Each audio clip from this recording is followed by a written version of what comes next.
Shalom keluarga Cemerlang yang dikasihi Tuhan Yesus. Kembali kita berjumpa di ibadah Minggu tanggal 12 September 2021. Karena kemurahan Tuhan, saat ini kita boleh ada sebagaimana kita ada. Dan mari kita akan siapkan hati kita akan masuk ke dalam hadirat Tuhan. Haleluya. Tuhan Allah yang bertata di dalam kerajaan surga mulia, kami mengucap syukur Tuhan buat kesempatan yang Engkau berikan buat kami. Kalau pada saat hari ini kami boleh Kau izinkan kembali masuk ke dalam hadirat-Mu, kami boleh beribadah bersama-sama walaupun secara online. Tetapi kami tahu bahwa kasih-Mu, kuasa-Mu tidak terbatas oleh apapun. Dan kami percaya saat ini Engkau hadir di tengah-tengah kami. Dan kami mau merasakan hadirat-Mu, kami mau masuk lebih dalam lagi Tuhan, merasakan hadirat-Mu Tuhan. Dan kami percaya bersama malaikat surgawi, kami akan memuji-muji Engkau, kami akan menyembah Engkau Tuhan Yesus. Terima kasih Bapa. Sembunyikan kami di belakang Engkau salib-Mu Tuhan di saat kami melayani. Dan kami menyerahkan hamba-Mu ini ke dalam tangan kuasa-Mu beserta jemaat yang saat ini berada di rumah masing-masing Tuhan. Biarlah kami boleh bersatu hati untuk kami bersama-sama untuk memuliakan Engkau, meninggikan Engkau di dalam satu roh di dalam Engkau Tuhan Yesus. Terima kasih Bapa, terpujilah nama-Mu dan kami siap untuk memulai ibadah pada pagi hari ini hanya di dalam nama Tuhan Yesus Kristus. Haleluya, amin. Haleluya. Terpujilah nama Tuhan, karena Dia adalah Tuhan yang hebat, Tuhan yang besar, sehingga pada saat ini kita diizinkan untuk bersama-sama untuk memuji, meninggikan namanya. Oh haleluya Yesus. Amin. Kita akan masuk ke dalam hadirat-Nya Tuhan. Yesus, Engkau baik. Oh haleluya. Di dalam-Mu ada kekuatan, di dalam-Mu ada kasih-Mu Yesus. Haleluya. Saat ku menyembah-Mu, saat ku menyembah-Mu, Roh-Mu bekerja. Saat ku memuji-Mu, Kau bertata di atas pujian. Ku angkat hatiku dan ku pandang kekudusan-Mu. Ku pandang kekudusan-Mu. Saat ku sembah, ku puji-Mu, ku rasakan kehadiran-Mu Tuhan. Benar Tuhan, saat ini kami merasakan hadiran-Mu, kehadiran-Mu di tengah-tengah kami. Haleluya Yesus, amin.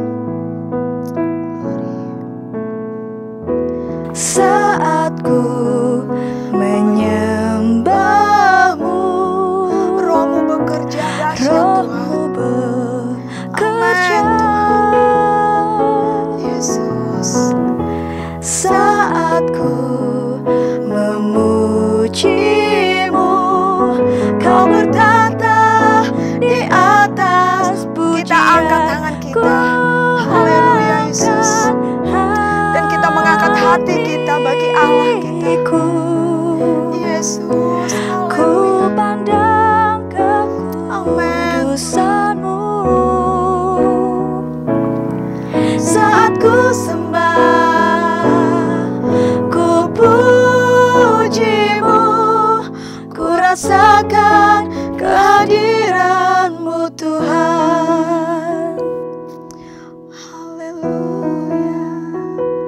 Kami rasakan kehadiran-Mu. Yesus, Kau besar Tuhan. Engkaulah kekuatan kami. Dan saat kami menyembah-Mu, Roh-Mu bekerja. Dan Engkau bertata di atas puji-pujian. Terpujilah Engkau Allah yang baik.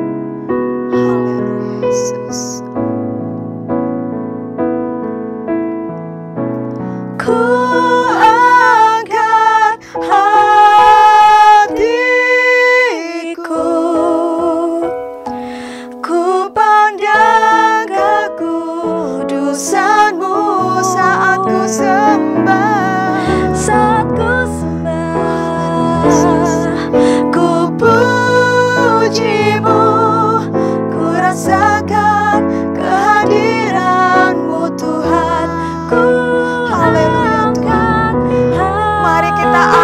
suara kita. Kita angkat hati kita hanya bagi Allah kita. Ku pandang kekudusanmu.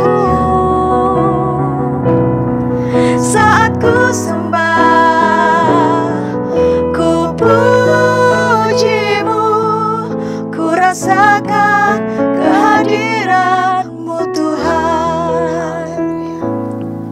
Ku rasakan kehadiran-Mu Tuhan. Ku rasakan kehadiran-Mu Tuhan. Glory, haleluya bagi Allah kita yang hebat.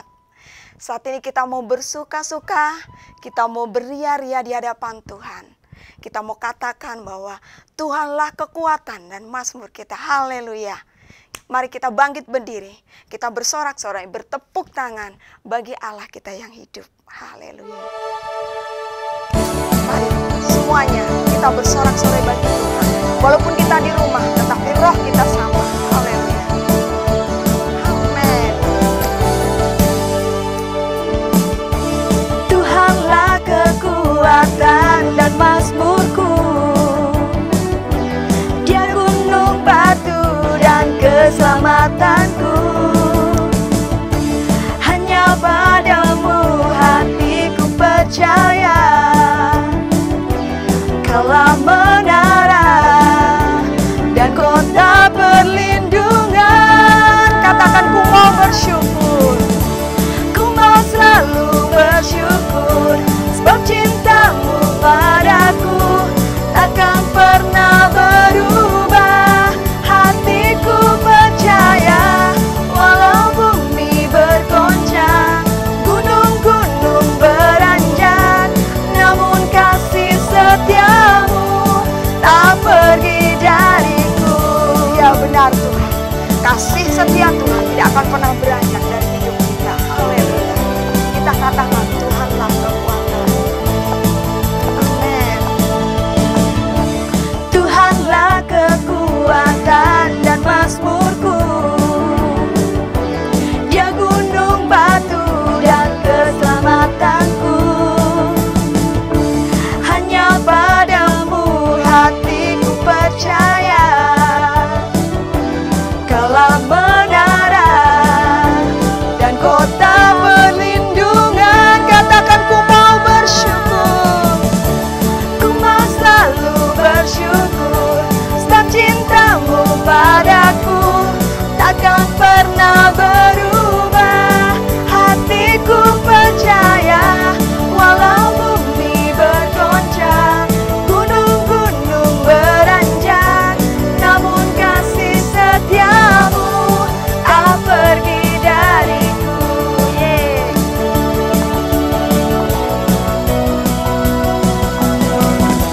Ku mau selalu bersyukur, sebab cintamu padaku takkan pernah berubah. Hatiku percaya, walau bumi bergoncang, gunung-gunung beranjak, namun kasih setiamu tak pergi dariku. Kasih setiamu tak pergi dariku. Kasih setiamu tak pergi dariku.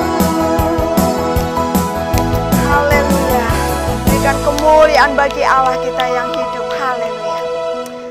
Saudaraku yang terkasih di dalam Tuhan Yesus, kalau kita boleh ada saat ini, kita boleh menerima kemurahan, kita boleh menerima berkat Tuhan. Sekarang waktunya kita akan memberikan yang terbaik bagi Tuhan.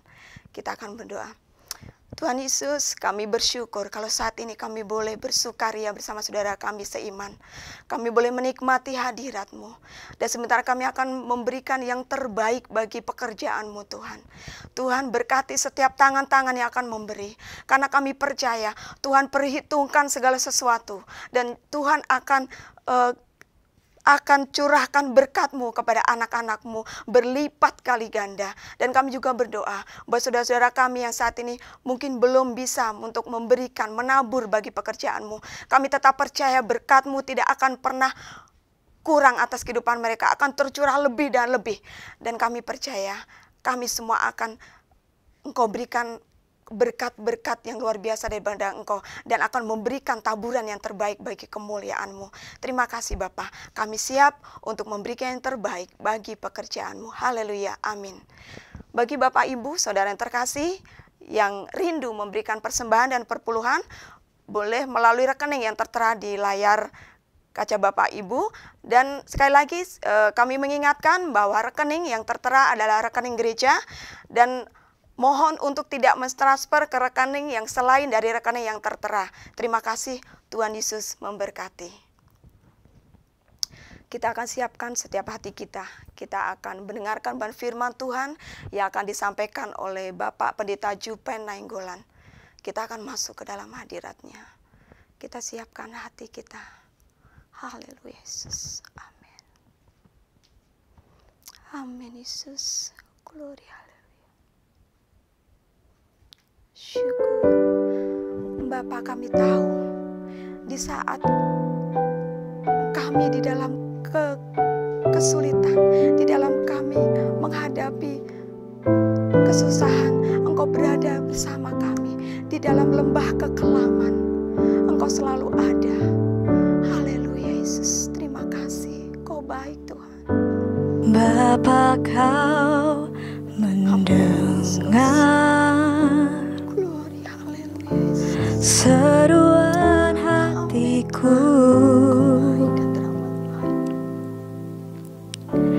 tak pernah Kau lepaskan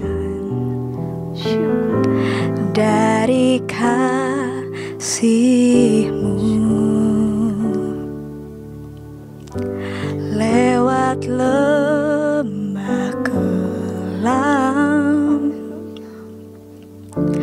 Kau temani aku. Roh-Mu bekerja selalu untuk kebaikanku,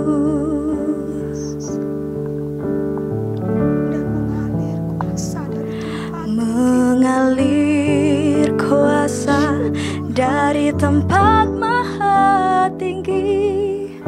Bapa kekal mulia, Kau hadir di sini, memulihkan hati, menyembuhkan yang terluka. Ku kan tenang bersama-Mu, Bapa.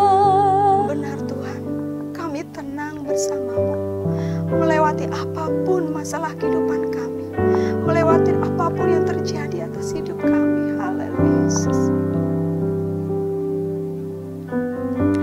Lewat lembah kelam, Kau temani aku. Roh-Mu bekerja selalu untuk kebaikanku, Mengalir kuasa dari tempat maha tinggi. Haleluya Yesus. Mengalir kuasa dari tempat maha tinggi. Bapa kekal mulia, Kau hadir di sini, memulihkan hati, menyembuhkan yang terluka. Ku kan tenang bersama-Mu, Bapa. Mengalir kuasa dari tempat maha tinggi. Bapa kekal mulia, Kau hadir di sini, memulihkan hati, menyembuhkan yang terluka. Ku kan tenang bersama-Mu, Bapa. Syukur hanya bagi Engkau Yesus. Haleluya Yesus. Syukur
Shalom saudaraku yang dikasihi di dalam Tuhan Yesus Kristus.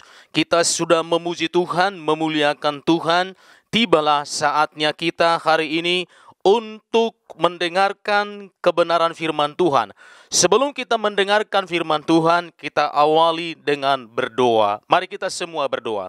Bapa di surga, pada hari ini kami datang berterima kasih dan sangat bersyukur kepada Engkau Bapa, karena kami tahu betul bahwa dikalau kami ada sampai detik ini bukan gagah, bukan kuat, bukan karena kemampuan kami, semua karena kasih Tuhan. Terpujilah Engkau. Terima kasih Bapa. Pada hari ini tibalah kami untuk mendengarkan kebenaran firman Tuhan. Tuhan yang lebih tahu semua masalah, pergumulan yang dihadapi oleh sidang jemaat-Mu pada hari ini Tuhan. Karena itu lawatlah sidang jemaat-Mu, berkatilah mereka lewat kebenaran firman Tuhan ini. Biarlah yang sakit disembuhkan, lemah dikuatkan, terikat dengan beban pergumulan lewat kebenaran firman Tuhan pada hari ini. Mereka semuanya diberkati oleh Tuhan. Hamba-Mu hanyalah sebagai alat-Mu saja pada hari ini. Biarlah Kau yang berfirman kepada semua sidang jemaat-Mu. Karena itu ya Bapa, berfirmanlah, lawatlah kami. Dalam nama Tuhan Yesus Kristus kami berdoa bersyukur. Haleluya. Amin. Mari kita sama-sama membuka firman Tuhan yang terambil dari Kisah Para Rasul 28 ayat 1 sampai dengan ayat yang ke-10. Saya akan bacakan kebenaran firman Tuhan ini untuk kita semua. Paulus di Malta. Setelah kami tiba dengan selamat di pantai, barulah kami tahu bahwa daratan itu adalah Pulau Malta. Penduduk pulau itu sangat ramah terhadap kami. Mereka menyalakan api besar dan mengajak kami semua ke situ karena telah mulai hujan dan awannya dingin. Ketika Paulus memungut seberkas ranting-ranting dan meletakkannya di atas api, keluarlah seekor ular beludak karena panasnya api itu, lalu menggigit tangannya. Ketika orang-orang itu melihat ular itu terpaut pada tangan Paulus, mereka berkata seorang kepada yang lain, "Orang ini sudah pasti seorang pembunuh, sebab meskipun ia telah luput dari laut, ia tidak dibiarkan hidup oleh Dewi Keadilan." Tetapi Paulus mengibaskan ular itu ke dalam api dan ia sama sekali tidak menderita sesuatu. Namun mereka menyangka bahwa ia akan bengkak atau akan mati rebah seketika itu juga. Tetapi sesudah lama menanti-nanti mereka melihat bahwa tidak ada apa-apa yang terjadi padanya, maka sebaliknya mereka berpendapat bahwa ia seorang dewa. Tidak jauh dari tempat itu ada tanah milik gubernur pulau itu. Gubernur itu namanya Publius. Ia menyambut kami dan menjamu kami dengan ramahnya selama 3 hari. Ketika itu ayah Publius terbaring karena sakit demam dan disentri. Paulus masuk ke kamarnya, ia berdoa serta menumpangkan tangan ke atasnya dan menyembuhkan dia. Sesudah peristiwa itu datanglah juga orang-orang sakit lain dari pulau itu dan mereka pun disembuhkan juga. Mereka sangat menghormati kami dan ketika kami bertolak mereka menyediakan segala sesuatu yang kami perlukan. Sampai di situ pembacaan kebenaran firman Tuhan untuk kita saudaraku. Tema firman Tuhan pada hari ini adalah sikap orang percaya menghadapi masalah. Sikap orang percaya menghadapi masalah. Saya akan sampaikan dulu latar belakang kebenaran firman Tuhan ini. Saudara-saudaraku kasih nama Tuhan Yesus Kristus, Rasul Paulus seorang rasul yang begitu bernyala-nyala, berkobar-kobar dalam memberitakan Injil. Dan pada saat dia bernyala-nyala memberitakan Injil, maka dia ditangkap, diadili, dan dimasukkan ke dalam penjara. Dan pada saat itu Rasul Paulus dan juga teman-teman yang lain yang di penjara dikirim ke Italia. Mereka naik kapal ke Italia dalam pengawasan Julius sebagai tentara kaisar pada saat itu. Ketika mereka sedang naik kapal, maka kapal mereka menghadapi badai yang sangat luar biasa, yang sangat besar pada hari itu. Singkat cerita, kapal mereka tenggelam. Tapi puji Tuhan, Rasul Paulus dan semua orang yang ada di kapal itu selamat. Mereka menyelamatkan diri ke Pulau Malta. Saudara kasih nama Tuhan Yesus Kristus, ketika mereka di Pulau Malta, maka orang-orang yang di Pulau Malta itu sangat ramah menyambut mereka. Orang-orang di Pulau Malta menyalakan api untuk menghangatkan tubuh mereka pada saat itu. Dan ketika Rasul Paulus mengambil seberkas ranting pada saat itu dan ditaruh ke api yang menyala itu, dan tiba-tiba dari api yang menyala itu keluar ular beludak dan menggigit Rasul Paulus. Tangannya digigit pada saat itu. Saudaraku, ular yang menggigit Rasul Paulus itu adalah seumpama masalah yang sedang menyerang kehidupan kita. Masalah yang sedang datang dan menyerang kehidupan kita. Saudaraku, ketika Rasul Paulus digigit oleh ular itu, apakah yang dilakukan Rasul Paulus? Bagaimana sikap Rasul Paulus pada saat dia digigit oleh ular itu? Sesuai konteks kebenaran firman Tuhan pada hari ini. Ada 3 poin, 3 hal yang akan kita pelajari. Dan ini akan jadi berkat kepada kita. Poin yang pertama, pada saat Rasul Paulus digigit oleh ular itu, Rasul Paulus tetap tenang. Rasul Paulus tetap tenang. Dikatakan di sini dalam kebenaran firman Tuhan, dalam ayat yang ketiga, ketika Paulus memungut seberkas ranting-ranting dan meletakkannya di atas api, keluarlah seekor ular beludak karena panasnya api itu, lalu menggigit tangannya. Saudaraku, pada saat Rasul Paulus digigit oleh ular itu, bagaimana responnya Rasul Paulus? Rasul Paulus tetap tenang pada saat dia digigit oleh ular itu. Apakah buktinya bahwa Rasul Paulus tetap tenang ketika digigit oleh ular? Dia tidak mengeluh, dia tidak bersungut-sungut, dia tidak mempersalahkan orang, bahkan tidak mempersalahkan Tuhan pada saat itu. Kenapa Rasul Paulus tidak mengeluh? Kenapa Rasul Paulus tidak bersungut-sungut pada saat itu, pada saat dia digigit oleh ular itu? Karena dia tahu ada Tuhan yang menyertai dia. Dia tahu ada Tuhan yang berkuasa terhadap ular. Dia tahu bahwa dia aman di tangan perlindungan Tuhan pada saat itu. Dia sangat aman di tangan perlindungan Tuhan pada saat itu. Itulah yang membuat Rasul Paulus tetap tenang. Saudaraku, saya katakan kepada kita pada hari ini bahwa ular itu adalah gambaran dari masalah yang datang menyerang kehidupan kita. Ketika masalah datang menyerang kehidupan kita, apakah kita tetap tenang waktu kita diperhadapkan dengan masalah itu? Atau justru kita mengeluh? Justru kita bersungut-sungut, justru kita mempersalahkan orang lain, bahkan tidak menutup kemungkinan kita mempersalahkan Tuhan. Saudaraku, kalau kita bersikap seperti itu, bahwa berarti kita enggak sadar bahwa ada Tuhan bersama kita. Kita enggak sadar bahwa ada Tuhan yang berkuasa terhadap masalah. Kita tidak sadar bahwa ada tangan Tuhan yang menjaga, melindungi kita dari semua masalah yang kita hadapi itu. Kalau kita sadar, tentu sekali saudara kasih nama Yesus, kita tenang. Kita akan tetap saudara kasih nama Yesus menjalani hidup ini tenang, karena kita tahu ada Tuhan bersama kita.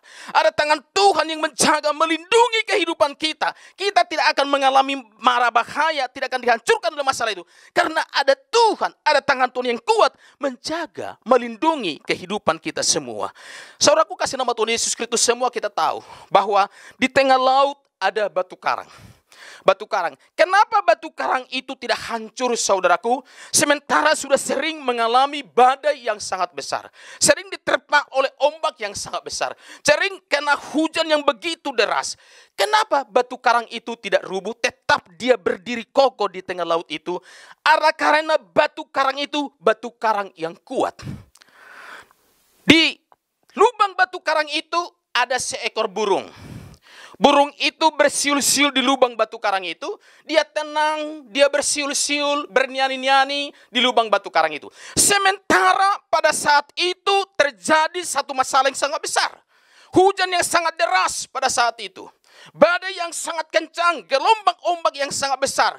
Bahkan gemuruh, petir bergemuruh di langit. Saudara nama Tuhan Yesus Kristus. Tapi burung itu kok bisa tetap tenang? Burung itu kok tetap bisa bersiul-siul di lubang batu karang itu? Karena burung itu sadar betul walaupun ada masalah di sekitarnya mengancam nyawanya, tapi burung itu tahu betul bahwa dia sedang berada di batu karang yang kuat. Batu karang yang kuat, yang pasti dia aman di situ, terjaga di situ, tidak akan mengalami terpaan masalah dia ketika dia berada di lubang batu karang itu. Itulah membuat burung itu tetap tenang bersiul-siul di lubang batu karang walaupun ada masalah yang besar sedang mengancam nyawanya. Saudaraku, batu karang itu gambaran daripada kehidupan kita. Sedangkan burung itu gambaran daripada, batu karang itu gambaran daripada pribadi Tuhan Yesus Kristus.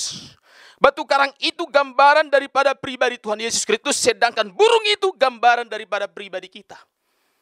Saudara kasih nama Tuhan Yesus Kristus, kalau kita sedang diperhadapkan dengan masalah, dan kita tahu betul bahwa kita ada di dalam pribadi yang kuat, yaitu batu karang yang kuat, yaitu Tuhan Yesus Kristus. Kita berada di batu karang ataupun di tangan Tuhan Yesus yang kuat, yang melindungi kita, menjaga kita dari semua masalah pergumulan yang kita hadapi. Kita tahu kita berada di tangan Tuhan yang berkuasa terhadap masalah. Kita aman di tangan perlindungan Tuhan. Maka kalau kita sadar atas hal itulah yang membuat kita bisa tenang. Ada masalah, ada pergumulan, bahkan masalah itu sedang menyerang, mengancam nyawa kita. Tapi kalau kita sadar ada Tuhan bersama kita, dan Tuhan yang bersama kita adalah Tuhan yang penuh kuasa menjaga kita, melindungi kehidupan kita, maka kita akan bisa tetap tenang walaupun ada masalah yang sedang terjadi di sekitar kita. Saudara kasih nama Tuhan Yesus Kristus, waktu Rasul Paulus digigit oleh ular itu, Rasul Paulus tetap tenang. Ada masalah, ada pergumulan dalam kehidupan kita. Saudara kasih nama Tuhan Yesus Kristus, kita bisa tetap tenang. Kenapa kita bisa tenang? Karena kita tahu ada Tuhan menjaga kita, ada Tuhan yang melindungi kita. Kesadaran itu yang penting. Saudara kasih nama Yesus. Kalau kita sadar ada Tuhan menyertai kita, menjaga kita, melindungi kita, maka kita tetap tenang. Karena kita tahu apapun masalah itu, kita tetap aman di tangan perlindungan Tuhan. Haleluya. Poin yang kedua, saudara kasih nama Tuhan Yesus Kristus.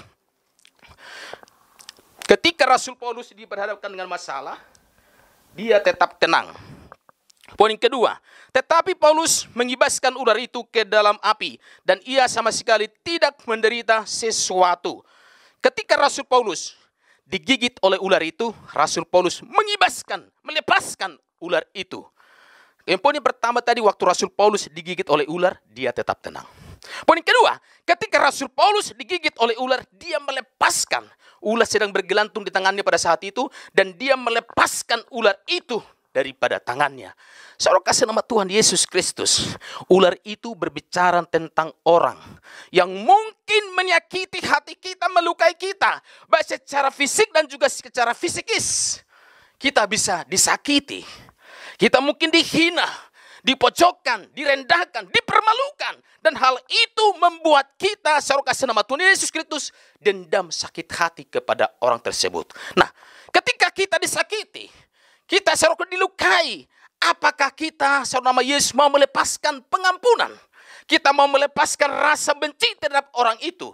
Kalau kita tetap menyimpan kebencian, dendam terhadap orang itu, dan kita tidak mau melepaskan itu dari kehidupan kita, maka apa terjadi? Kepahitan, maka terjadi dendam, dan kebencian itu akan menjadi luka batin, menjadi kepahitan dalam pribadi kita.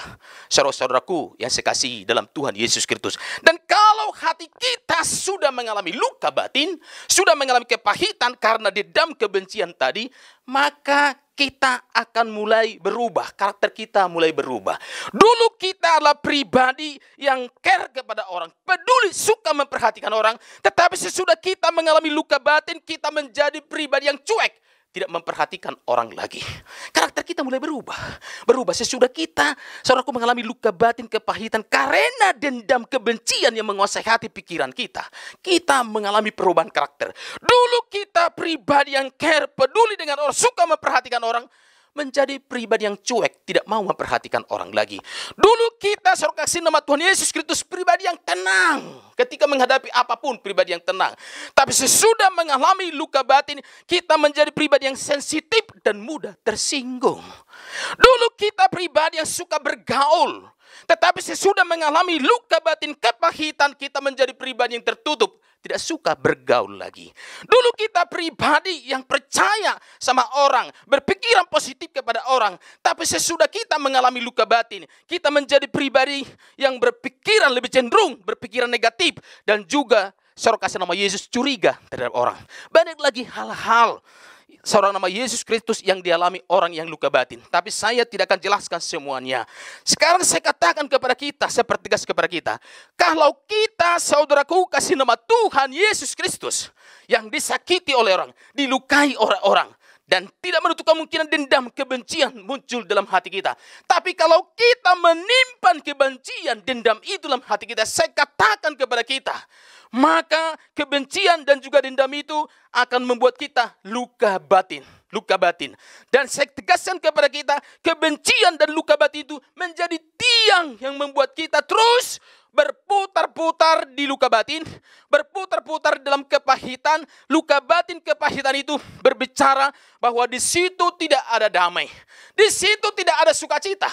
Di situ tidak ada ketenangan. Di situ tidak ada keberhasilan ataupun kesuksesan. Itu area luka batin. Dan kenapa? Karena kita berputar-putar di tiang kebencian dan juga tiang dendam terhadap orang saudara kasih nama Yesus. Sementara kalau kita tahu bahwa Tuhan sebetulnya Tuhan sedang sediakan sama kita sukacita, damai sejahtera, kebahagiaan, kesuksesan, keberhasilan. Tuhan sudah sediakan itu kepada kita. Tetapi kita tidak bisa meraih dan kita tidak bisa menikmati itu. Kenapa? Karena kita terikat dengan dendam, kita terikat dengan kebencian, kita berputar-putar di dalam luka batin dan juga kepahitan. Sekarang timbul pertanyaan, dengan cara bagaimana supaya kita bisa lepas daripada kebencian dan juga dendam itu dan kita mengalami sukacita. Yang kita lakukan adalah kita harus lepas dari kebencian itu. Sebagaimana Rasul Paulus melepaskan ular yang menggigit dia. Kita harus lepaskan diri kita dari kebencian. Kita harus lepaskan diri kita daripada sakit hati ataupun dendam itu. Dengan cara kita mengampuni, melepaskan pengampunan terhadap orang yang melukai hati kita, terhadap orang yang menyakiti hati kita. Ketika kita melepaskan pengampunan, maka kita akan terlepas dari tiang dendam, tiang kebencian itu yang mengikat kita selama ini. Sesudah kita terlepas dari situ, maka kita akan bisa berlari bersama Tuhan untuk menikmati damai, menikmati sukacita, menikmati kebahagiaan, menikmati kesuksesan yang sudah Tuhan sediakan itu bagi kehidupan kita masing-masing. Saudaraku, untuk menguatkan firman Tuhan ini saya ambil satu contoh ilustrasi. Suatu ketika ada orang mengikat anjing. Anjing diikat di sebuah tiang panjangnya tali yang mengikat anjing itu ada 5 meter. Saudaraku, maka apa terjadi? Ketika anjing itu diikat di tiang itu, maka dia akan terus berputar-putar di area tiang itu. Dan di area tiang yang mengikat dia itu tidak ada di situ makanan, tidak ada air untuk diminum. Dengan satu penjelasan saya katakan selama anjing terikat di tiang itu, di situ dia kelaparan. Di situ dia tidak bisa minum serokat, merasa haus. Di tempat area di mana dia diikat di tiang itu. Sementara ada jarak 10 meter majikan ataupun orang yang pelihara anjing itu sedang menyediakan makanan bagi dia. Jaraknya 10 meter. Sedang menyediakan minum bagi dia. Jaraknya 10 meter. Tapi anjing itu ketika dia lapar dan juga haus, mengejar makanan disediakan oleh majikannya itu pada saat dilihat dia, maka dia nggak bisa. Kenapa? Karena ditahan oleh patok ataupun tiang yang mengikat diri situ. Ditahan gak bisa. Dia berusaha mengejar lagi. Tapi tetap gak bisa karena dia ditahan oleh tiang tersebut. Demikian juga lah kehidupan kita saudara nama Yesus Kristus. Saudara kasih nama Tuhan Yesus Kristus. Sebelum masuk kepada penjelasan ataupun kepada aplikasinya, saya katakan kepada kita, bagaimana supaya anjing ini bisa menikmati makanan yang sudah dihidangkan, disediakan oleh majikannya itu, atau dihidangkan oleh yang memelihara anjing itu. Yang dilakukan adalah lepaskan dia dari tiang yang mengikat selama ini. Dilepaskan dari tiang itu. Ketika dilepaskan dia, maka anjing itu bisa berlari. menikmati makanan itu. Bisa berlari menikmati air yang sudah disediakan oleh majikan tersebut. Saudara kasih nama Tuhan Yesus Kristus. Saya katakan kepada kita sekali lagi selama ini, bahwa dendam kebencian itu membuat kita luka batin. Dan saudara kasih nama Yesus Kristus, kalau kita tetap dendam dan juga memelihara kebencian itu, maka kita akan terus berputar-putar dalam luka batin. Dalam luka batin itu tidak ada damai, tidak ada ketenangan, tidak ada sukacita, tidak ada kebahagiaan di situ, tidak ada keberhasilan di situ. Sementara Tuhan sudah sediakan sama kita ketenangan, sukacita, kebahagiaan, kesuksesan, keberhasilan. Tapi kita nggak bisa meraih itu karena kita masih terikat dengan tiang kebencian, tiang dendam. Dengan cara bagaimana supaya kita bisa meraih kesuksesan, kemenangan, sukacita, kebahagiaan yang telah Tuhan sediakan kepada kita. Lepaskan dirimu dari kebencian. Lepaskan dirimu dari tiang dendam tersebut. Dengan cara melepaskan pengampunan terhadap orang yang menyakiti kita. Ketika kita melepaskan pengampunan terhadap orang yang melukai, menyakiti hati kita, apa terjadi? Maka kita akan lepas dari tiang dendam. Kita akan lepas dari tiang kebencian itu. Sesudah kita lepas, apa terjadi? Kita akan bisa berlari bersama dengan Tuhan untuk menikmati sukacita, menikmati kebahagiaan, menikmati ketenangan, menikmati keberhasilan, kesuksesan yang telah Tuhan sediakan kepada kita masing-masing. Saudara-saudara kasih nama Tuhan Yesus Kristus, saya katakan kepada kita pada hari ini, ketika Rasul Paulus digigit oleh ular, maka dia melepaskan ular itu. Melepaskan ular itu dari tangannya. Kalau saudara disakiti oleh orang, dilukai oleh orang, Anda mungkin bisa dendam ataupun sakit hati terhadap orang tersebut.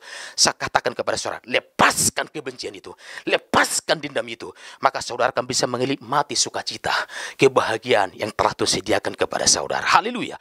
Poin yang ketiga, saudara kasih nama Tuhan Yesus Kristus. Poin yang ketiga dikatakan di sini ayat 6. Namun mereka menyangka bahwa ia akan bengkak atau akan mati rebah seketika itu juga. Tetapi sesudah lama menanti-nanti mereka melihat bahwa tidak ada apa-apa yang terjadi padanya. Maka sebaliknya mereka berpendapat bahwa ia seorang dewa. Tidak jauh dari tempat itu ada ternak milik gubernur. Tidak jauh dari tempat itu ada tanah milik gubernur pulau itu. Gubernur itu namanya adalah Publius. Ia menyambut kami dan menjamu kami dengan ramahnya selama 3 hari. Ketika itu ayah Publius berbaring karena sakit demam dan disentri. Paulus masuk ke kamarnya, ia berdoa serta menumpangkan tangan ke atasnya dan menyembuhkan dia. Poin yang ketiga, saudara kasih nama Tuhan Yesus Kristus, Rasul Paulus bersaksi dan memberitakan Injil. Bersaksi dan memberitakan Injil. Saudaraku, dikatakan di sini dalam ayat yang ke-6 ini tadi, ketika Rasul Paulus digigit oleh ular itu, maka apa terjadi? Orang-orang sedang menunggu dan berkata, oh, orang ini pasti rebah. Oh, orang ini pasti mati. Sebentar lagi kita tunggu dia akan mati, dia akan rebah. Dikatakan oleh orang-orang pada saat itu, saudara kasih nama Tuhan Yesus Kristus. Tapi kenyataannya Rasul Paulus mereka tunggu tidak rebah, tidak mati. Sehingga mereka berkata, oh jangan-jangan ini adalah dewa ini. Dewa ini kok enggak mati? Walaupun sudah digigit oleh ular belurak, ularnya beracun enggak mati. Ini dewa. Dengan pengertian sebetulnya bahwa orang-orang yang di sekitar itu berpikir bahwa ada kuasa lain dalam pribadi orang ini. Ada kekuatan lain dalam pribadi orang ini. Karena dikatakan ini adalah seorang dewa. Berarti ada kekuatan lain, ada kuasa lain dalam kehidupan orang ini. Dan kuasa itu, kekuatan lain itu adalah pribadi Tuhan Yesus Kristus. Saudaraku, ketika orang-orang yang ada di situ melihat dan menunggu bahwa Rasul Paulus akan mati, dia akan tinggal menunggu waktu, dia akan tumbang, dia akan mati karena bisa daripada ular tersebut. Ini satu cermin dalam kehidupan kita. Ketika kita diperhadapkan dengan masalah, ketika diperhadapkan dengan pergumulan, bisa saja orang sekitar kita akan berkata, oh tinggal menunggu. Rumah tangganya pasti hancur itu. Usahanya pasti hancur itu. Hidupnya pasti hancur, kita menunggu. Karena dia sudah mengalami masalah yang besar. Tinggal kita menunggu kok. Maka kita menunggu sebentar lagi kita akan melihat rumah tangganya hancur. Usahanya akan hancur, hidup akan hancur. Orang bisa berkata seperti itu. Saya kasih nama Yesus. Kita bisa dilihat oleh orang seperti itu atau kita menghadapi masalah. Pasti dia akan hancur dia. Pasti usahanya kan rumah tangganya berantakan karena masalah sudah dihadapi. Orang bisa berkata seperti itu. Tetapi apa yang terjadi saya kasih nama Yesus ketika orang-orang itu menunggu, menanti Rasul Paulus rebah dan mati dia karena bisa ular itu. Maka yang terjadi, Rasul Paulus tetap berdiri. Rasul tidak berdiri, dia tidak tumbang, dia tidak mati. Satu pengertian dalam kehidupan kita. Bisa ada masalah terjadi dalam kehidupan kita, terjadi masalah di tengah rumah tangga kita. Maka Tuhan berkata, kau anakku tetap berdiri, karena aku menopangmu. Bisa masalah terjadi di tengah rumah tanggamu, di perusahaanmu, kau tetap berdiri, karena aku menopangmu. Bisa masalah bertubi-tubi terjadi di kehidupanmu, tapi kau tetap berdiri, karena aku menopangmu. Itu dikatakan Tuhan. Rasul Paulus tetap berdiri karena Tuhan yang menopang dia. Karena Tuhan yang menjaga dan melindungi kehidupan dia. Saudaraku kasih nama Yesus. Ketika orang-orang itu melihat bahwa Rasul Paulus tidak tumbang, Rasul tidak rubuh karena racun daripada ular beludak itu, maka dikatakan di situ tadi, jangan-jangan ini adalah dewa. Ada kuasa lain dilihat dalam kehidupan Rasul Paulus itu, dan mereka nggak tahu bahwa kuasa itu adalah kuasa Yesus. Kuasa Tuhan yang sedang berkarya dalam kehidupan Rasul Paulus pada saat itu. Dan ketika mereka kuasa itu dapat terjadi lewat kuasa dan lewat kesaksian dan Rasul Paulus yang menyampaikan firman Tuhan, mereka dengan gampang menerima lewat melihat kuasa itu. Mereka gampang menerima. Bahkan orang tua gubernur pada saat itu dibawa ke Rasul Paulus, didoakan. Banyak orang membawa orang sakit pada saat didoakan dan sembuh. Dan banyak orang yang percaya pada saat itu. Lewat Rasul Paulus memberitakan, bersaksi, memberitakan Injil kepada orang-orang yang ada di Malta pada saat itu. Saudaraku, kasih dalam nama Tuhan Yesus Kristus, saya katakan kepada kita pada hari ini, ketika saudara menghadapi masalah, menghadapi pergumulan, dan orang lain melihat lewat masalah itu, Anda akan tumbang, Anda akan hancur, tetapi Anda tetap berdiri, maka orang lain akan melihat bahwa itu adalah karena kuasa Tuhan. Itu semua adalah kekuatan dari Tuhan yang menyertai menolong saudara. Dan lewat kuasa Tuhan yang menyertai saudara, itu menjadi kesaksian kepada orang lain. Saudara juga memberitakan Injil, mereka akan lebih gampang menerima Injil. Lewat kuasa, lewat kasih, lewat kesaksian yang Anda alami. Dan lewat pemberitaan Injil yang Anda sampaikan, orang lain dipulihkan. Saya kasih nama Tuhan Yesus Kristus.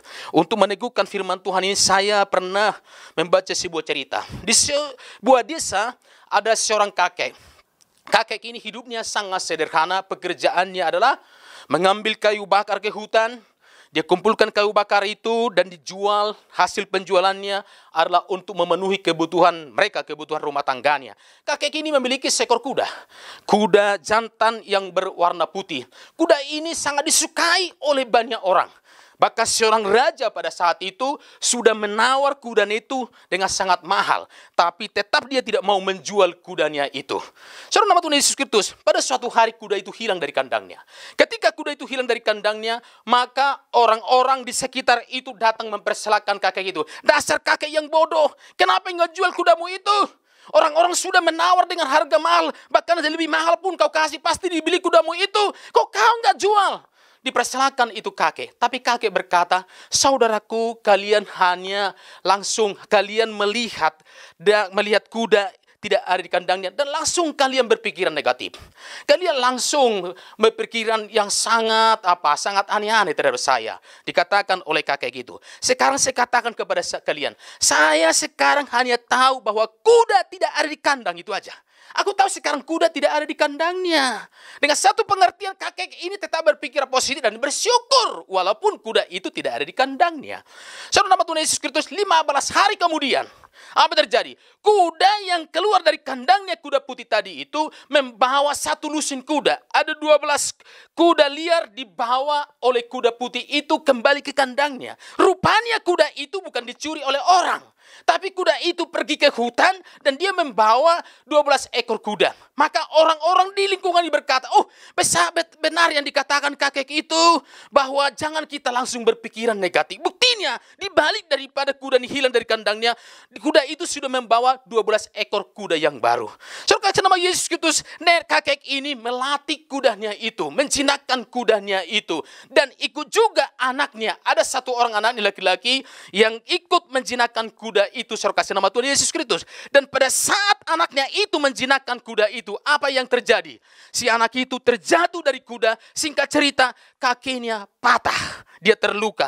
Maka orang-orang kembali mempersalahkan si kakek dan berkata, "Kakek, apa artinya kuda itu? Ada kuda 12 ekor datang, ada 12 ekor kuda tambahan. Tetapi apa artinya kuda itu? Sementara anakmu sudah lumpuh, anakmu kakimu udah patah, anak kakinya udah patah. Apa artinya itu?" Maka si kakek kembali berkata, "Hei orang-orang, kalian langsung berpikiran negatif terhadap saya. Yang saya tahu sekarang ini bahwa anak saya jatuh dari kuda dan kakinya patah. Itu yang saya tahu." Dia tetap berpikiran positif dan mengucap syukur secara kasih nama Yesus Kristus. 2 minggu kemudian, apa yang terjadi? Ada serangan dari negeri luar menyerang negeri mereka. Dan negeri luar itu punya kekuatan besar, punya kekuatan tentara yang sangat luar biasa. Dan apa yang terjadi? Pemerintah di negeri mereka berkata untuk merekrut semua anak-anak muda yang ada di desa untuk diterjunkan berperang. Saudaraku, semua seperti itu, orang tua menangis. Menangis karena anak mereka direkrut dan diterjunkan berperang. Karena kecil kemungkinan anaknya selamat. Karena kekuatan tentara negeri luar itu sangat jauh lebih besar. Tetapi apa yang terjadi, saudaraku? Anak daripada si kakek ini tidak direkrut, tidak dilibatkan, tidak disuruh, tidak diperintahkan, tidak diterjunkan ke medan peperangan. Karena dia kakinya sedang patah, saudara, nama Tuhan Yesus Kristus. Baru dari situ diketahui oleh orang-orang, aduh luar biasa. Rupanya di balik masalah itu ada sesuatu hal yang berkat besar diterima oleh si kakek ini. Justru anak-anaknya tidak ikut terlibat dalam medan peperangan. Saudaraku, nama Yesus ini satu gambaran dalam kehidupan kita. Apapun masalah, apapun pergumulan yang saudara hadapi, satu hal saya katakan kepada saudara bahwa di balik masalah itu ada berkat yang Tuhan sediakan dalam kehidupan saudara. Ketika kita menghadapi masalah, saudara kasih nama Tuhan Yesus Kristus, maka orang lain berkata, oh hancurlah kehidupannya, mempersalahkan kita, memojokkan kita, berpikiran negatif terhadap diri kita.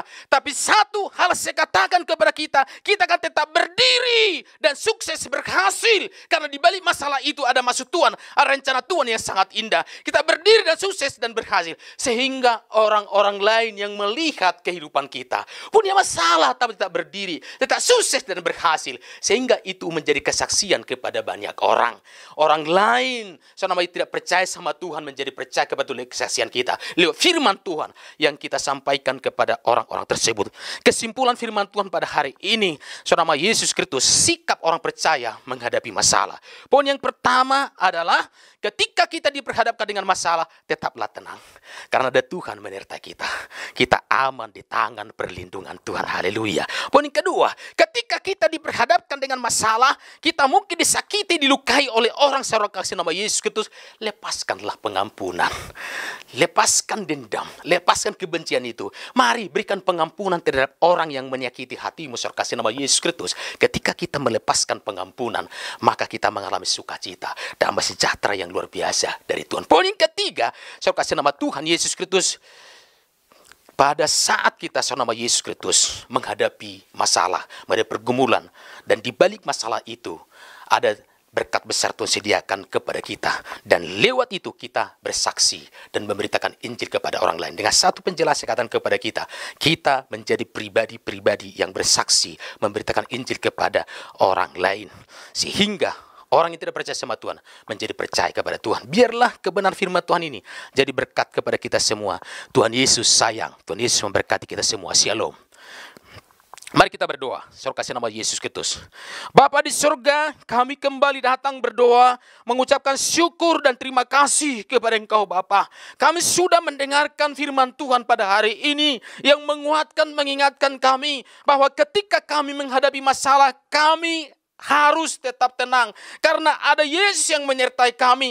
Kami aman di tangan Tuhan Yesus Kristus. Kalau kami sadar kami aman di tangan Tuhan Yesus Kristus, maka kami tentunya bisa tenang menghadapi situasi dan kondisi yang bagaimanapun. Ajar kami menyadari Bapa bahwa Engkau ada bersama-sama dengan kami. Bapa di surga, ketika kami menghadapi masalah, disakiti orang, dilukai oleh orang, ajarlah kami untuk bisa melepaskan pengampunan. Melepaskan Tuhan Yesus Kristus pengampunan terhadap orang yang menyakiti hati kami. Supaya kami bisa mengalami bahagia dan juga ketenangan dan juga sukacita.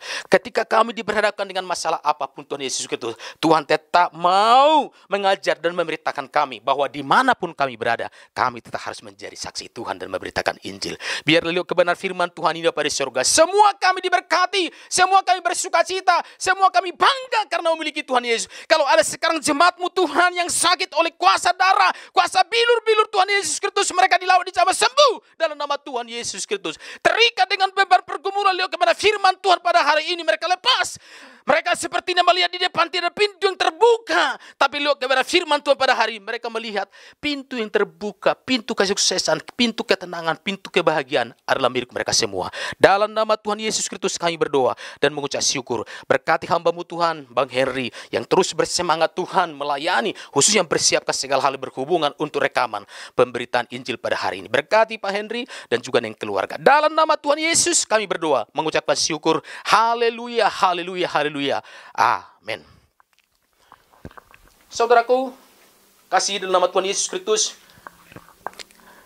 Saudaraku, kita akan menerima berkat Tuhan pada hari ini. Kita sudah dilawat oleh kebenaran firman Tuhan dan juga pujian penyembahan.